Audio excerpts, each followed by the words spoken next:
Shalom Uvracha, bienvenue à tous. Alors, on va parler aujourd'hui de la Eshet Chayil, de la femme vertueuse. Et on commence avec les cheveux. Et il faut savoir que les cheveux, ça représente le din, ça représente la rigueur. On est strict. Ça, c'est les cheveux. Maintenant, les cheveux, chez l'homme, les cheveux sont courts.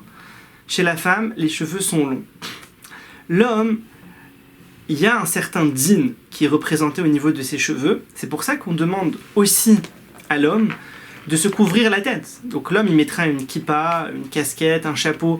Il va devoir se couvrir la tête. Mais pas de la même façon que la femme mariée. Parce que la femme mariée, on va lui demander de se couvrir la tête de telle sorte à ce qu'on ne voit pas ses cheveux. L'homme, même s'il a une kippa, et sa kippa, elle ne recouvre pas tous ses cheveux, il n'y a pas de problème. Il se couvre la tête, il montre à travers ça la crainte d'Hachem, mais il n'est pas obligé de recouvrir entièrement ses cheveux.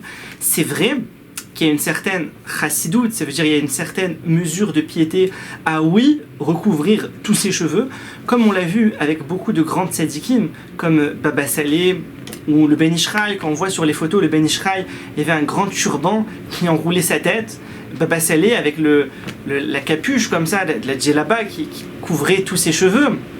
Et encore beaucoup d'autres tzadikim qui faisaient attention, oui, à cette mesure de piété. Et c'est pour ça que certains y mettent à la fois la kippa, à la fois le chapeau, ça couvre plus de cheveux. Ça, c'est pour l'homme. Tandis que la femme, qui a les cheveux longs, donc quand elle se marie, on lui demande de recouvrir sa tête. Parce qu'on cherche à couvrir les dinim, la rigueur. Et la femme, en fait, en se couvrant la tête, elle va éloigner la rigueur de son mari, de ses enfants, de sa maison. Et ça va lui amener beaucoup de bracha, beaucoup de réussite. Et c'est ce qu'on va voir tout de suite, c'est ce qu'il nous dit ici le Zohar.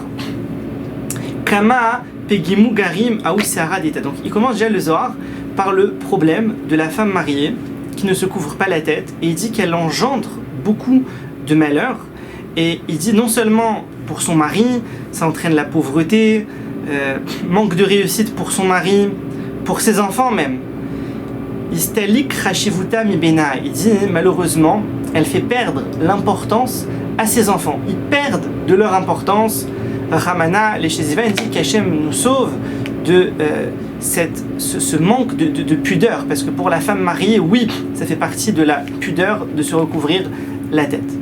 Et à l'inverse, la femme qui fait attention à se couvrir la tête comme il faut, alors il dit Maktiv, qu'est-ce qu'il est dit sur elle? Banecha kishtile zetim, tes enfants, tes fils sont comme une plantation d'olivier. Et pourquoi le passouk qui nous compare ça à une plantation d'olivier? Parce que vous savez, l'olivier c'est un arbre particulier. En hiver, les arbres, ils perdent leurs feuilles, plus de feuilles. Tandis que l'olivier, il les conserve. C'est un arbre qui conserve ses feuilles aussi bien en été qu'en hiver. Et il dit de même, les enfants de cette femme-là seront des enfants qui auront une importance continue. Ils auront toujours une réussite, une importance. Et elle amènera ici, il dit Ultra. Ultra, c'est la richesse. Elle amènera la richesse à son mari. Bivirkan Diltata, avec des brachot d'en bas, des brachot en haut, avec des enfants, des petits-enfants. Et c'est ce qui est écrit. Iné qui règne Yevorar, comme ça il sera béni. Gaver Yireh Hachem, l'homme qui a la crainte d'Hachem. Et on fait référence à cet homme-là qui fait attention à ce que sa femme se couvre la tête. Donc il a oui la crainte d'Hachem. Urtiv Yevarecha Hachem mitzion. Et il dit voilà, Hachem te bénira depuis Tzion, depuis en haut. Ur-e betuv Yerushalayim kol yeme chayecha. Et vois le bien de Jérusalem durant toute ta vie. On fait référence ici à la bracha physique, à la bracha en bas, Ur-e vanim levanecha, et tu verras les enfants de tes enfants, tu auras le mérite d'avoir et de voir tes petits-enfants, shalom à l'Israël. Et là, tout d'un coup, on a ici le Raya Mehemna, qui est Moshe Rabbeinu, qui s'adresse à Eliyahu Hanavi, et lui dit, Eliyahu, viens m'aider, viens, tu vas m'aider à expliquer la raison des mitzvot, la raison de la mitzvah, des antu ozerli bechol sitra. Il dit parce que toi, Eliyahu, tu m'aides dans beaucoup de choses. Pourquoi? parce que Eliaou, vous savez qu'à la base, Eliaou c'était Pinchas. Pinchas, ben Elazar, ben Aaron à Cohen. Et donc Pinchas, fils de Elazar. Il a dit, tu es le fils de Elazar, et dans Elazar, on a le mot roser, qui aide. Donc il dit, toi Eliaou, tu vas venir m'aider, et de plus, tu es Pinchas ben Elazar ben Aaron, tu es un descendant de Aaron. Aaron c'est mon frère, puisque Aaron c'est le frère de Moshe Rabbeinu. Donc Moshe Rabbeinu il lui dit, toi tu es un descendant de mon frère. Et on sait bien ce qui est écrit dans Mishlé, un très beau verset. Ach letzara yivaled.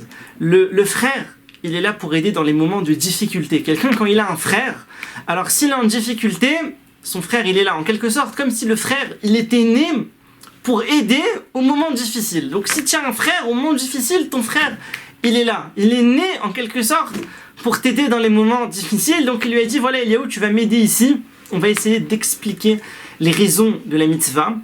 Et là il commence à parler, Pikuda, la doun bedine sota, de juger, de parler ici de la mitzvah, de la sota, les halachot, les lois qui concernent la sota. Il y a écrit dans le pasouk, Ve'avar alav roach kin'a, ve'kine et ishto. Et donc cet homme-là, il a eu un souffle de jalousie, et il a jalousé sa femme. Il a commencé à devenir jaloux, et il a dit à sa femme, écoute, celui-là, là, un tel, je t'interdis de parler avec lui, de t'isoler avec lui. Il la met en garde. Il commence à la jalouser. Et il nous dit qu'en fait, ce roi Tum'a, ce souffle d'impureté, en fait, il peut venir de deux côtés. C'est-à-dire, il peut soit venir Chad Beshikra, ça peut être un vent, en fait, de mensonge, soit un vent de vérité. Ça veut dire, qu'est-ce qui s'est passé dans la tête de ce mari? Il y a deux options. Soit c'est un souffle mensonger, et en fait, ce mari, sa femme, elle a rien fait, elle se comporte très bien, elle n'a pas fauté. Et le mari, il a eu un mauvais souffle, un souffle de mensonge, puisque maintenant il vient en fait lui dire fais attention, je veux pas que tu t'isoles, etc. Et elle a rien fait. Elle n'est pas coupable, elle n'a même pas besoin de la mettre en garde. Et lui, en fait, ça c'est un souffle de mensonge qui est venu en lui, et qui va faire en sorte qu'il va venir jalouser sa femme et qui va lui dire je t'interdis de t'isoler avec telle et telle personne. Mais de l'autre côté, ce qu'on ne comprend pas, c'est qu'il nous dit ici le Zohar que ce souffle, il peut venir, ça peut être aussi un souffle de vérité. On dit, comment ça, un souffle de vérité? Si cette femme, de Hémet, si cette femme, elle faute, et oui, son mari, il a raison de la jalouser, de la mettre en garde, parce que cette femme, elle se comporte pas bien. Alors dans ce cas-là, c'est un souffle ici d'impureté, parce qu'on parle d'une femme qui s'impurifie. Il est où le Hémet? Il est où ici la vérité? Il dit la vérité, elle est comme ça. C'est qu'il y a des fois une femme qui peut être une échette raïl.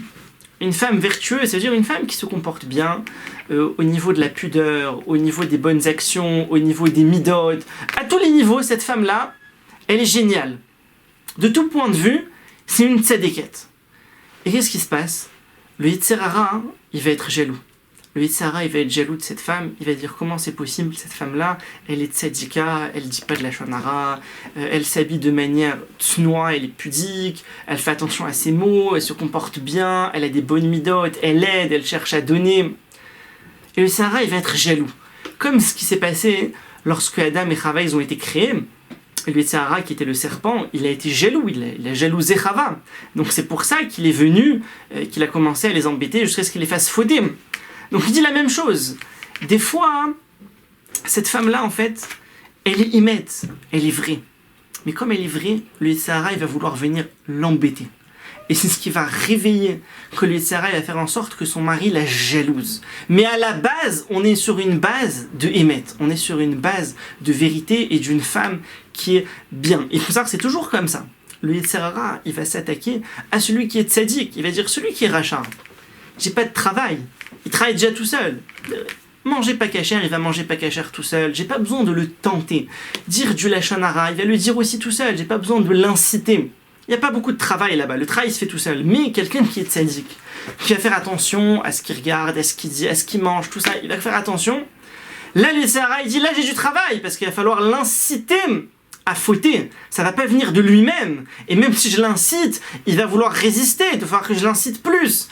Et c'est ce qu'ils nous disent nos sages, plus quelqu'un il est élevé, et plus le Yetzer Hara il est élevé de l'autre côté, en parallèle. Et il nous dit en fait le Yetzer Hara, il se décompose en deux parties.